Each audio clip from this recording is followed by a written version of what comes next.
Happy Tuesday. I know you had a ton of fun in the kitchen yesterday. Today we're going to take our baking with stoichiometry to the next level.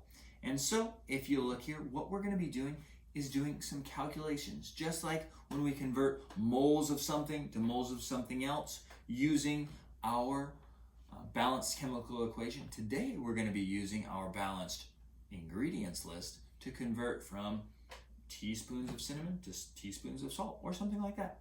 Let's do an example together so that this makes sense, and then you will be practicing your ability to convert from one thing to another to help you understand how to convert from moles of one chemical to moles of another chemical for your unit test.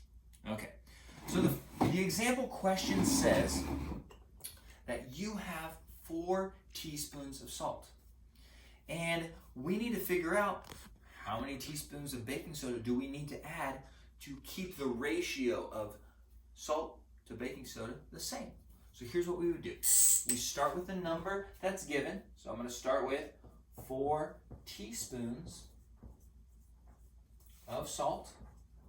And then we're going to use our ingredients list to convert from teaspoons of salt to teaspoons of baking soda. So I'll draw my conversion factor. And I'm just going to write 1/2 a teaspoon of salt, right? Because I looked at my ingredients list. It says I need to add 1/2 teaspoon of salt for every 1 teaspoon of baking soda. Then what we do is we do the math. 4 divided by 1/2 gives us 4 times 2, and we end up with 8 teaspoons of baking soda.